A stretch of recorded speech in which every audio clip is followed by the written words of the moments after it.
Bismillahirrahmanirrahim. Assalamu alaikum. With next topic, introduction to the hospital formulary. دا ټاپک چې دی دا د کمیونټي ان هاسپټل فارمیسي دی. په دې کې به موږ وایو چې فارمولري وایي څه ته او د هغې ټایپ څو دي. نو فارمولري دا زموږ سره یو اپیشل اتورایز پبلیکیشن وي د افروډ لیست. هغه ډرګ چې هغه اپروډ شوي وي د هغې موږ لیست جوړ کړی وي او هغه لیست افروډ لیست د ډرګ یوز کېږي په هاسپټل کې یا ګروپ اف هاسپټل کې یا په یو سټیټ اف ریجن کې یا په یو کنټري کې یا په نمبر اف کنټریز کې. نو دې ته ویل کېږي فارمولري.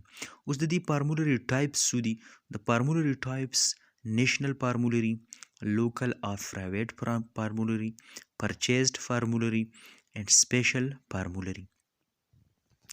په دې کې فرست نمبر نیشنل فارمولري مطلب دا دی چې دا هم سره د هغې ډرګ یو افروډ او اتورایزډ لیست دی کوم چې په کنټري کې اویلیبل وي. نو دې ته مونږ نیشنل فارمولري وایو، مطلب د ملکي سطح باندې په ملک په سطح باندې چې هغه افروډ ډرګ لیست کوم چې په کنټري کې استعمالیږي هغې ته مونږ نیشنل فارمولري ویلی کېږي.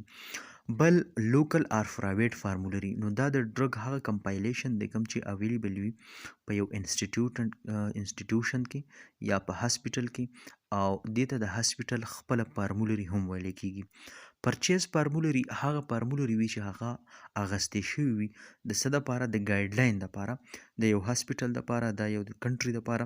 نو فار اگزامپل لکه امریکن هاسپټل فارمولري چې کوم ده هغې ته څه ویلی کېږي؟ هغې ته پرچیز فارمولري ویلی کېږي. او لاست نمبر چې موږ سره ده هغه سپیشل فارمولري.